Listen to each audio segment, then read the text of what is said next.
Hello friends and welcome back. हमने पिछले दो लेक्चर्स में बेसिक कंसेप्ट्स देखे डीआई के, और ये भी समझा कि अलग अलग ग्राफ्स कितने इंपॉर्टेंट हैं, अलग अलग ग्राफ्स का पर्पस क्या है और किस तरीके से आपके सामने डीआई के क्वेश्चंस आ सकते हैं। और हमने ये भी बात की थी कि जो मैंने आपको टाइप्स ऑफ ग्राफ्स दिखाए उनको हम डिटेल में टेकअप करेंगे। तो इस लेक्चर में हम स्टार्ट कर रहे हैं अपना पहला ग्राफ, जो कि होगा एक लाइन ग्राफ जिसमें मल्टीपल डेटा रहेगा। और जब हमने लास्ट लेक्चर्स लिए तो यही ग्राफ मैंने आपको दिखाया था, लाइन ग्राफ। और जैसे कि आप देख सकते हैं लाइन ग्राफ में आप सारा काम कर सकते हैं। आप यहाँ दो डेटास को रिप्रेजेंट करा गया है, दो डेटा स्ट्रीम्स को रिप्रेजेंट करा हुआ है, और हमारा रिचुअल हमको वही करना है। हर एक डीआई सॉल्व करने के पहले हमको सबसे पहले उसका पर्पस और हेडिंग पढ़ना है। अगर हम देखें तो ये जो ग्राफ है, number of vehicles manufactured by two companies over the years, तो बेसिकली दो कंपनीज, कंपनी एक्स और कंपनी वाई का जो डेटा है मैन्युफैक्चरिंग का दिया हुआ है हमको ओवर 1 2 3 4 5 6 6 अलग अलग वर्षों में हमको जो है ये डेटा हमारे को दिया हुआ है। ठीक है बच्चों, तो शुरुआत करते हैं एक एक करके और देखते हैं कि क्वेश्चंस किस तरीके से आते हैं और हमको किस तरीके से इसको इफेक्टिवली सॉल्व करना है। पहला क्वेश्चन देखते हैं। तो डेटा क्लियर है, ये वैल्यूज हमारे थाउजेंड्स में हैं, एक्स एक्सिस पे हमको ईयर्स दिए हुए हैं और रेड और ब्लू दो लाइंस हैं। ब्लू रिप्रेजेंट कर रहा है एक्स, कंपनी एक्स के डेटा को, और रेड लाइन रिप्रेजेंट कर रहा है कंपनी वाई के डेटा को। पहला क्वेश्चन बोल रहा है what is the difference between the number of vehicles manufactured by company Y in the year 2000 and the company Y in the year 2001। तो बेसिकली Y द्वारा 2001 और 2000 में जो मैन्युफैक्चर हुआ उसका बच्चों हमें डिफरेंस निकालना है। सबसे पहले कंपनी Y की बात करेंगे तो रेड लाइन हमको फॉलो करनी है। कौन कौन से ईयर्स की? ईयर 2000 की और ईयर 2001 के दो वैल्यूज हैं। तो ईयर 2000 का अगर मैं बात करूं तो जो प्रोडक्शन है, मैन्युफैक्चरिंग है, वो 128,000 यूनिट्स है, और 2001 में 107,000 यूनिट्स है, और इनका अगर हम डिफरेंस निकालेंगे तो 21,000 यूनिट्स आएगा, जिससे कि आपका आंसर होगा ऑप्शन नंबर 4। ये आपका ऑप्शन हो जाएगा आंसर 21,000। तो इस तरीके से हमको क्वेश्चन नंबर 1 को आगे लेके जाना है। आगे बढ़े दोस्तों, दूसरा क्वेश्चन देखते हैं। दूसरा क्वेश्चन में क्या बोल रहा है, what is the difference between the total productions of the two companies in the given years. अब वो हमसे चाह रहा है कि आप क्या करो, आप एक्स का पहले टोटल निकालो। एक सेकेंड,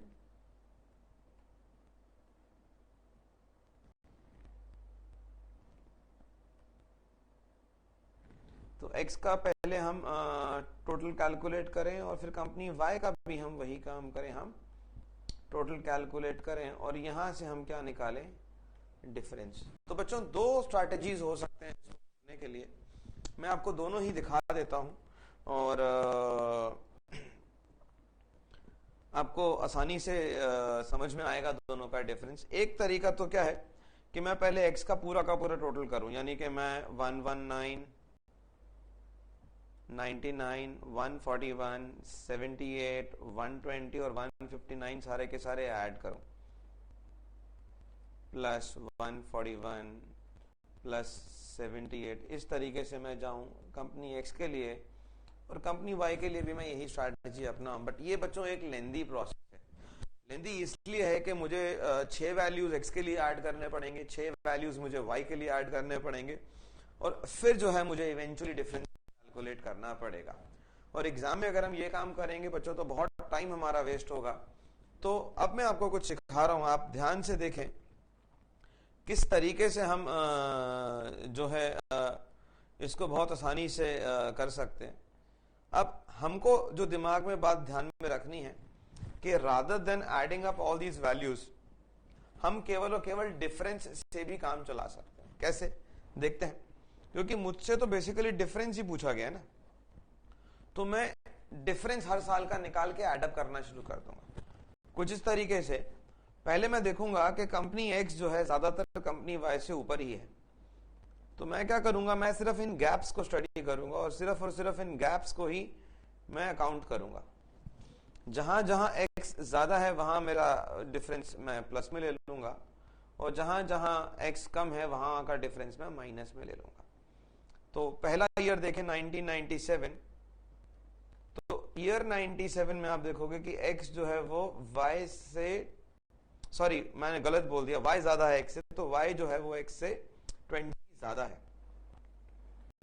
98 की अगर मैं बात करूं, ईयर 1998 में, तो अगर आप देखोगे तो y और x का जो डिफरेंस है वो कितना है, वो है 120 माइनस 99 यानी कि 21। तो यहां पर भी y जो है वो x से 21 ज्यादा है।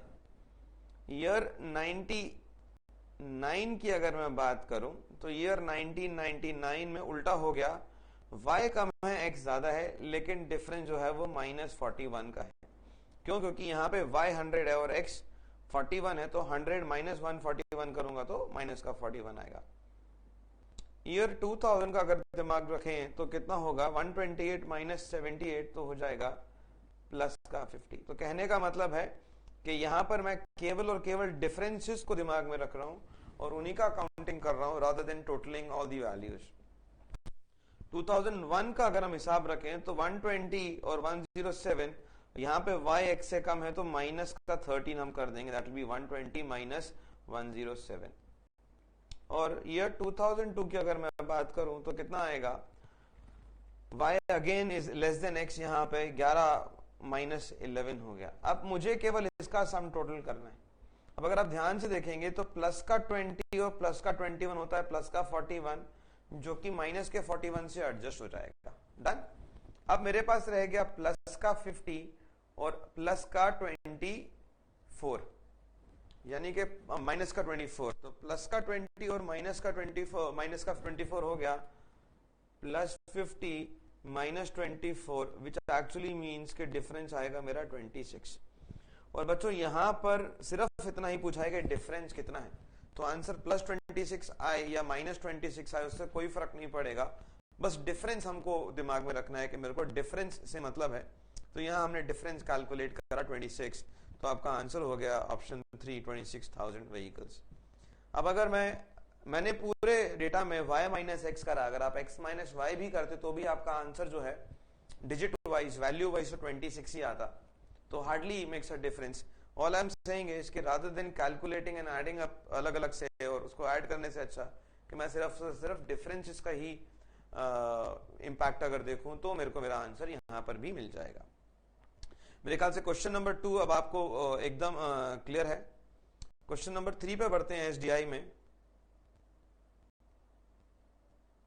क्वेश्चन नंबर 3 क्या बोल रहा है, what is the average number of vehicles manufactured by company X over the given period rounded off to the nearest integer. अब वो बोल रहा है कि कंपनी एक्स का average number of vehicles manufactured कितना है। यहां पर भी दो तरीके हैं, या तो मैं x का एवरेज कैलकुलेट करने के लिए सारे वैल्यूज को ऐड करूं, तो बेसिकली मुझे सारे के सारे ये वाले वैल्यूज को ऐड करना पड़ेगा, and then I divided it by 6, so this will be 119 plus 99 plus 141 plus 78 plus 120 plus 159 upon 6। तो बच्चों एक तरीका तो ये है, और जब हम इनको ऐड करेंगे तो जो हमारा वैल्यू आएगा वो ऐड करने पे बनेगा, एक सेकंड होल्ड करें, 716 अपॉन 6, यानी कि ऑलमोस्ट 119 पॉइंट समथिंग आएगा। तो वैसे तो ऑप्शन नंबर 1 होगा। एक तरीका तो बच्चों ये है इसको करने का। दूसरा तरीका वही है कि मैं क्या करूंगा, हमको बेसिकली क्या कैलकुलेट करना है, देखो हमको एवरेज कैलकुलेट करना है। फाइन, अब कंपनी एक्स का अगर हमको एवरेज कैलकुलेट करना है तो मैं क्या कर सकता हूं, मैं देखता हूं मेरी रेंज कितनी है। मैं देखूंगा कि भाई लोएस्ट वैल्यू मेरी है 78 और हाईएस्ट वैल्यू है मेरी 159 और बाकी सारे के सारे वैल्यूज हैं उसके अंदर ही हैं। तो मैं क्या कर सकता हूं, मैं कोई भी एक वैल्यू जो मुझे आसान लगेगी, मैंने मान लिया कि इसका जो अप्रोक्सीमेट मीन जो है मैंने ले लिया, मान लो 110,000 यूनिट्स। अब मुझे क्या करना है, मुझे सिर्फ डेविएशन देखना है मीन से हर वैल्यू का कितना है, और जो ओवरऑल डेविएशन होगा उसको मैं 6 से डिवाइड कर दूंगा। देखते हैं कैसे। तो 1997 की अगर बात करूं तो 110 से ये 9 ज्यादा है, तो मैं करूंगा बच्चों +9। 1999 की बात करूं तो ये ओवरऑल मीन से 11 कम है, तो मैं लिखूंगा -11। वाई? 199 + 11 मेरे को देगा 110। डन। इसके बाद में आता हूं 141। 1999 का जो वैल्यू है 141, यानी कि ये 31 ज्यादा है मेरे एक्सपेक्टेड या अप्रोक्सीमेट मीन जो मैंने दिमाग में रखा है। इसके बाद में आ जाऊं ईयर 2000 में, जो कि क्या है 78 कम है मेरे प्रपोज्ड या अप्रोक्सीमेट मीन से, तो 22 + 10 32 जो है ये कम है मेरे मीन से। 2001 की अगर मैं बात करूं तो 120 होता है, जो कि होता है 10 एक्स्ट्रा, और सिमिलरली 2002 की बात करूं तो ये हो गया बच्चों 49 एक्स्ट्रा। इस डेविएशन को मैं 6 से डिवाइड करूंगा। ठीक है बच्चों, अब देखते हैं कि क्या बात बनती है। तो अगर मैं यहां देखूं तो मैं किस तरीके से इसको और स्मार्टली कर सकता हूं। प्लस का 31 और माइनस का 32 हो गया मेरा -1, माइनस का 1 और माइनस का 11 हो गए कितने, -12, माइनस के 12 और प्लस के 9 हो गए कितने, -3, माइनस के 3 और प्लस का 10 हो गया कितना, प्लस का 7, प्लस का 7 और प्लस का 49 हो गया प्लस का 56/6। तो जो मेरा एक्चुअल एवरेज आएगा वो कितना आएगा, 110 प्लस का 56/6। और ये आप जानते ही हैं 6 10 60 होता है और 6 9 जो है 54 होता है, तो ये 9.33 के आसपास आएगा। और जब आप इसको ऐड करेंगे तो आप बहुत आसानी से अपने आंसर की तरफ बढ़ सकते हैं बच्चों। तो ये जो है इस मेथड को बेसिकली हम मीन डेविएशन मेथड भी बोलते हैं।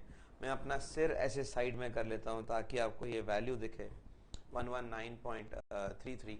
कभी कभार टेक्नोलॉजी हमको जितना एडवांटेज देती है उतना ही हिंड्रेंस भी हमको दे देती है। एनीवेज, मेरे ख्याल से आपको बात समझ में आया। मैं 2 सेकंड के लिए हट जाता हूं ताकि आप इसको नोट कर सकें। आई होप आपको वैल्यूज दिख गए होंगे अब। ओके, तो this is how you can easily understand किस तरीके से मैंने इसको करा। तो बच्चों, मेरा वही पर्पस है समझाने का कि अगर हम डेविएशंस को लें तो कई बार हमारा कैलकुलेशन आसान हो जाएगा और हमको कम वैल्यूज को हैंडल करना पड़ेगा, छोटे नंबर्स को हैंडल करना पड़ेगा सम को सॉल्व करने के लिए। चलिए आगे बढ़ते हैं अगले क्वेश्चन पे। हर एक लेक्चर में मैं एक ही ग्राफ लूंगा, एक ही क्वेश्चन का सेट लूंगा ताकि हम तसल्ली से उसको पढ़ सकें और आप लोग जितने भी चाहें आराम से ब्रेक्स लेके कर सकें। Because DI is the most important topic of your examination preparation of quantitative aptitude. तो आई डोंट वांट कि आप जरा सा भी कहीं डाउट में हो या जरा सा भी आप कहीं परेशानी फेस करें DI को करने के लिए। क्वेश्चन नंबर 4 को देखते हैं। In which of the following years the difference between the production of companies X and Y was the maximum? So the difference was maximum. तो मुझसे बस इतना ही पूछा गया है कि कौन से ईयर में डिफरेंस जो है सबसे ज्यादा है। अब बच्चों यहाँ पे आपको एक एक वैल्यू को कैलकुलेट करने की जरूरत नहीं है। जो गैप्स हैं लाइंस के बीच में बेसिकली यही डिफरेंसेस हैं। और आप देख सकते हो कि ईयर 1999 और 2000 में जो है लार्जेस्ट गैप्स हैं। अब आपने कुछ नहीं करना, 1999 और 2000 का गैप कैलकुलेट करना है। तो ईयर 1999 में आप गैप देखोगे तो कितना है, 141 - 100 यानी कि 41,000 व्हीकल्स का। और ईयर 2000 में अगर आप डिफरेंस कैलकुलेट करोगे तो होगा 128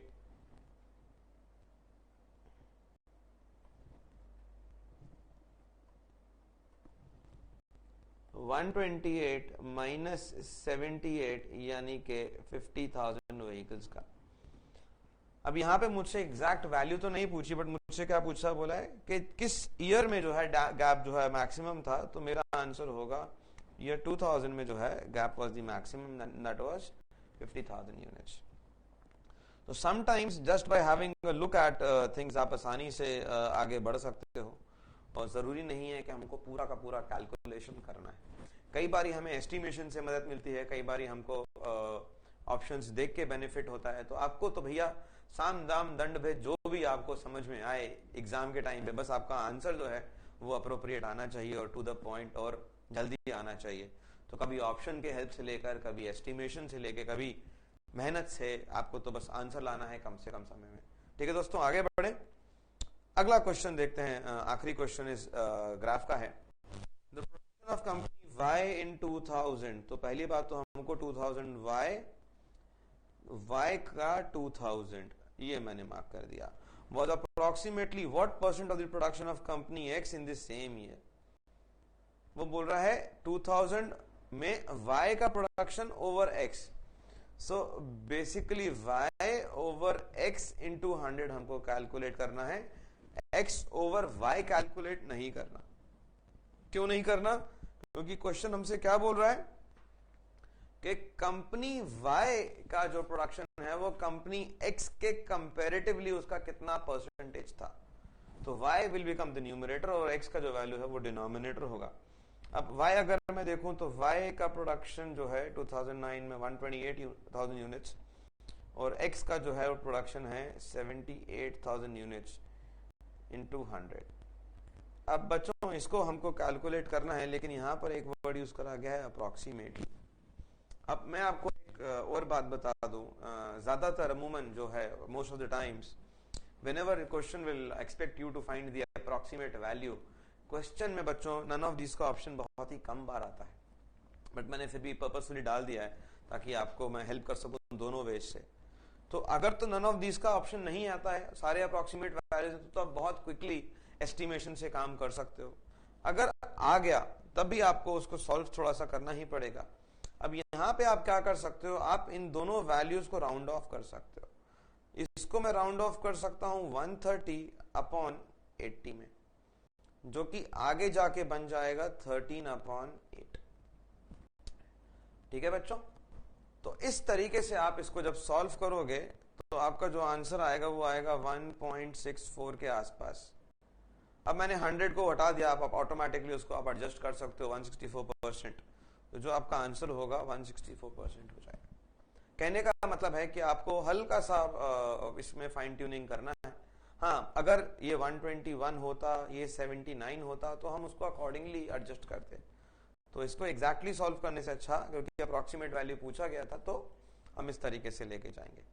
ठीक है दोस्तों, तो आई होप आपको ये पहला वाला जो है DI समझ में आया।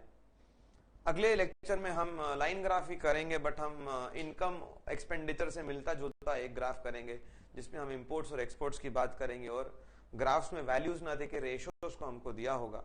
तो जब तक आप इसको रिकैपिचुलेट करें, देखें एक बारी, और एक ब्रेक लेते हैं, उसके बाद हम नेक्स्ट लेक्चर पे मिलते हैं, जो कि होगा हमारा एक अगला अलग तरीके का लाइन ग्राफ, जो स्लाइटली डिफिकल्ट होगा इससे in terms of understanding, but बहुत इंटरेस्टिंग होगा। तो अगले लेक्चर में मिलते हैं, जब तक आप इसको देख लें और अटैचमेंट डाउनलोड कर लें और साथ साथ मेरे सॉल्व करें तो अच्छा लगेगा। डन, तो मिलते हैं अगले लेक्चर में फ्रेंड्स, जब तक आप इसको देखें, बाय।